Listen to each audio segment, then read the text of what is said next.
Hello friends, out for a little bit of a walk. Sun should be up right now, somewhere back here. So it's about 10, so the sun should be in the southwest, or southeast, sorry. Made a mistake there. A little bit too much snow and cloud action right now. Let me flip you around, show you in front here. There, westward ho.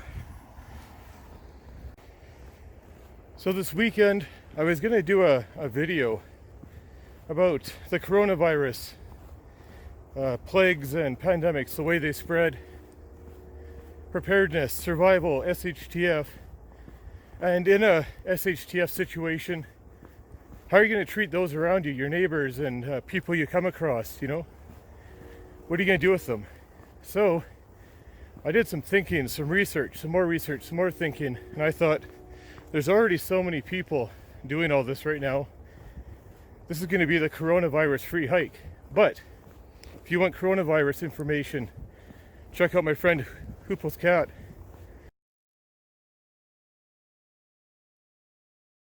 If you want information on preparedness, maybe you call yourself a prepper, but you're not all there, you know? Maybe you got a little bit of prepping to go, and then you can be a official prepper. Check out Uncle Al. Your old pal Uncle Al will get you all set up. When it comes time for some serious discussion about SHTF and what are you going to do with those around you? You know, those that aren't in your immediate circle. You're going to kill them all off? How long is that going to make you last? You know, how popular is that going to make you? And we don't even have to just theorize. We can look at events in the, even the recent, past 20 years here. And good old Steve from Corsair Trainers. He'll get you set up with that. And I wasn't able to get much more information. Steve was hoping I could maybe elaborate more, but 2004, Thailand in the area, in that region, there was an earthquake and a big tsunami. And my parents' neighbors from here in Red Deer, Red Deer, Alberta, Canada, they were on the beach and they got swept, luckily not out into the ocean, but they were able to grab onto some debris. The mom, her swimsuit got caught up in some tree branches, and it was the very kindness of the people that live there, the locals, who just had their community obliterated, washed out to sea. Those are the people that helped them get by, get back together, heal, and find each other again after being separated. It was pretty good. We Canadians just go out in the snow. Anyhow, yeah, it was quite the event though. And so, there's some people that say, end times, I'm just going to kill everyone around me. I got 8,000 rounds of ammunition, 8,000 guns. I'll kill 8,000 people. It might be better to maybe network, cooperate, trade with some people, set up some lines of communication. Right about now, we've got the possibility of something changing everything. Situation, it could be like the Spanish flu back in 1918. All just theories for me right now. I guess we'll see what happens. But are you going to wait till it's too late before you do something? Are you going to have a plan in place?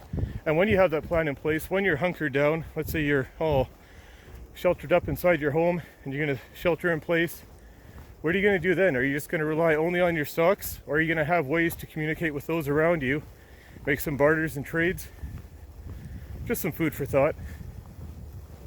But anyhow, I was going to do a special, I guess, on that, and I decided let's let the guys who I've already seen so much good information from, I'll direct you towards them and check out their channels anyway, but they've got some good information. I'll make sure to link some specific videos as well. But in the meantime, let's enjoy this weather here. For February, it's pretty nice. It's honestly very nice. It could be a lot colder out.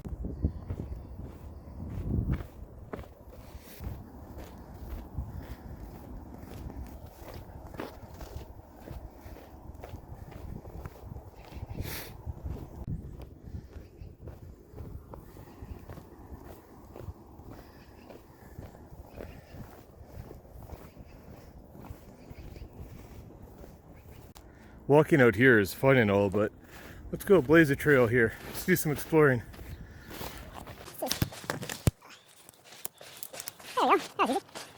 bit of a chain link fence to the right. So go a little bit left. So right now I'm going east, northeast. Just gonna use a chain link fence as a guide. Oh, this is really easy. Oh, look at that, someone made a little trail there. Some animal tracks, human tracks. Let's follow this fence line here, see where that goes.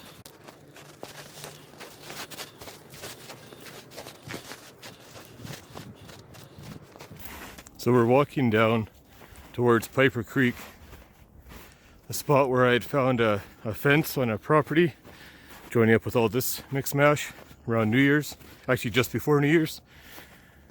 We'll do some scouting in this area here, and I'm going to show you guys how to scale off a map. It's been a while since I did that, so for anybody new to the channel or anybody that's not familiar with how to scale, and that doesn't just go for a map, you can use that if you're doing construction and you want to read blueprints, some drawings. I don't know about modeling and fashion if they use scale drawings. Architecture, there's all kinds of stuff though that uses scale. So you can have a small scale in front of you, whether model or drawing, and transfer it to the big scale in the project. Well, let's just explore around a bit here. We'll go find that crazy creek crossing on Piper Creek. Can anybody tell me what this tree is here? What are we looking at? It's very papery. Just flakes right off. This one actually doesn't look like it's doing too good. The tops broke off of it. Windstorm probably got the best of it. But yeah, can anybody tell me what we're looking at? What kind of tree? And if I'm looking at moss on one side of the tree, and no matter where I go, moss is always on that one side. In this region here in the northern hemisphere, does anybody know what direction that is? So there's a Point Weirdbeard, the crazy creek crossing on Piper Creek. You got Point Weirdbeard. I've already used the moss to establish which way is north, south, east, west. So the map when I made it was north. There's a scale here. 0 to 100 meters. So 25, 50, 75, 100. So what I already did is I took these sticks, and just because I've only got so many hands here, I already broke a 100-meter stick and a 50-meter stick. You can use anything. You could use a ruler, a key, your knife blade, anything to get your scale going. And so I was able to establish from Point Weirdbeard to the trail, if I go straight west as best I can, it's 150 meters. And from the step counter on my watch and some averages I figured out over time, right, so 150 meters from Point Weirdbeard west, I've got about 1.4 steps per meter. So it'll be maybe 200 steps to get to that point. Now there's a little bit of an incline, like even right here there's a bit of an incline, there's a steep part further over. And so I'll say, 200, 210 steps. I'll do the math of course and get it exact. But we'll see. And I should be able to measure out exactly 150 meters.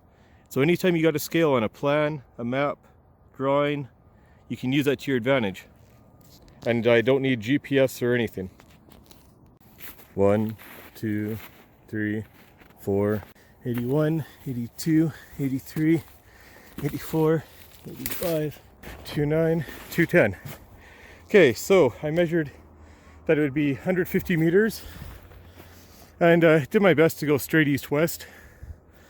And 210 is the exact math, 150 times 1.4 steps per meter. But you can see I was off by about 3 meters. But 210 steps to get that close, using a couple sticks and a map to measure, that's awesome. That worked out really well.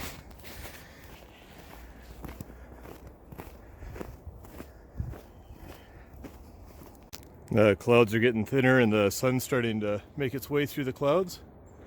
It's kind of neat.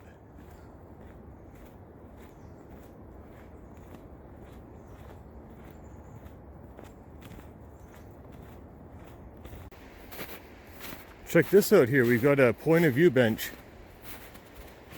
So it says to sit here with someone new, exchange of points of view. I wouldn't say anybody's been sitting on this bench exchanging points of view.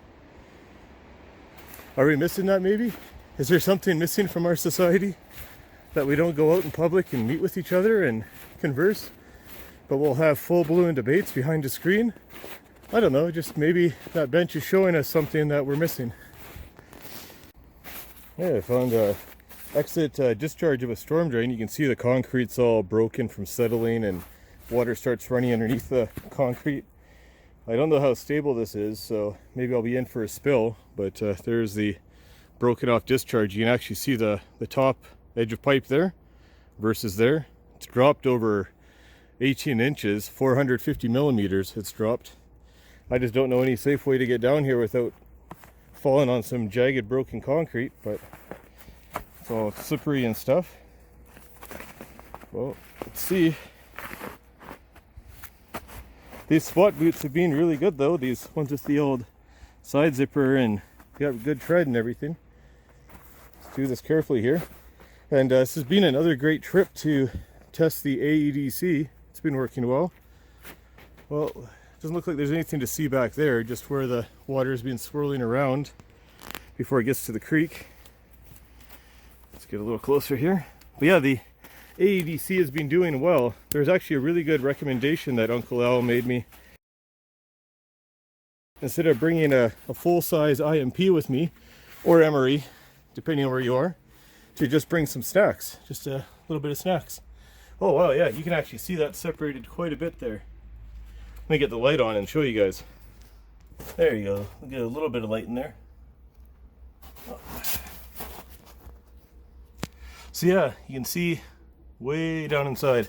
It's all still connected down there, but yeah, so Uncle Al had suggested I bring some snacks in a bag instead of bringing one full IMP with me. It was actually a really good suggestion. All right, let's get, get caught up on my bag there. All right, done snagging my bag. Now that I know that this is all pretty stable here, climb up it, hanging onto a tree like George of the Jungle. There we go. All right, let's grab some firewood. It's time for an oatmeal.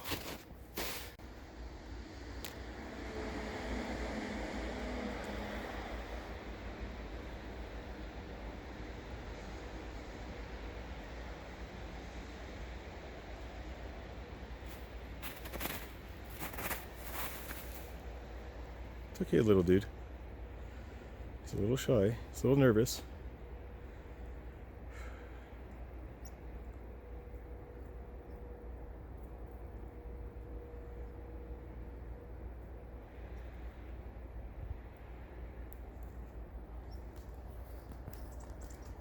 And he's gone. So, collected some firewood from a tree that had blown over. Just broke some branches off by hand. There used to be fire pits. You could enjoy a fire.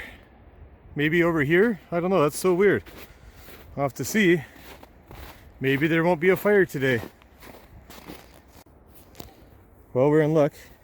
Some fire pits here. Stuff moved over. People throwing some nice alcohol wipes and stuff there. Here, doing their injecting here. That's nice and gross.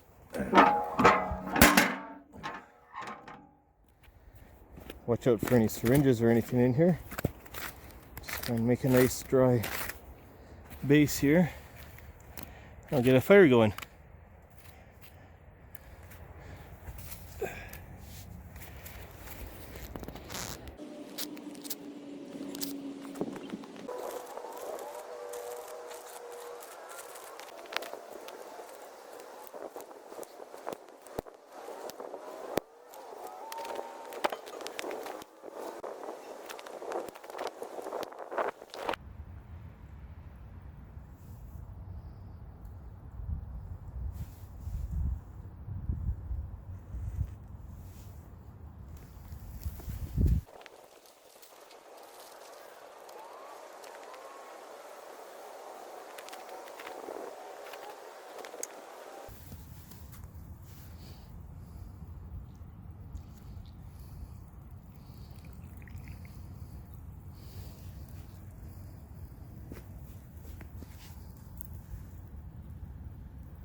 just about all liquid.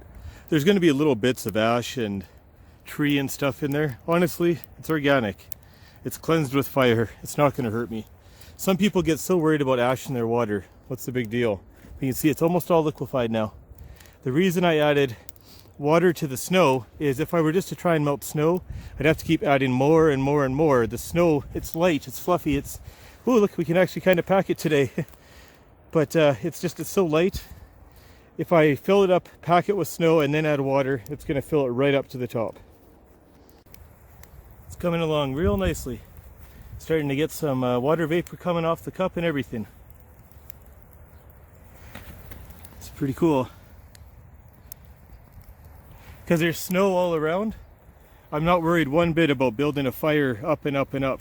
It can blow wherever. It's not going to light anything on fire here. Let's get the oatmeal in the cup. This year, one of my Christmas gifts. Get to have a meal in it now. Can I enjoy it?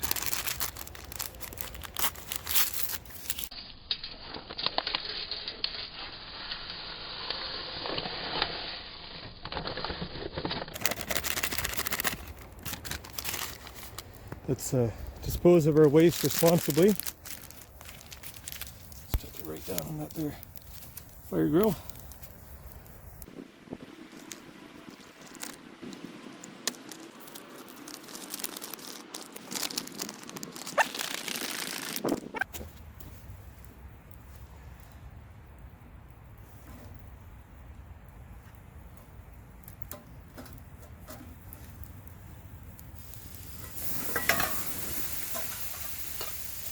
Oh, now that is a fail. Really sucks. Oh well, I don't like a lot of water in my oatmeal anyway.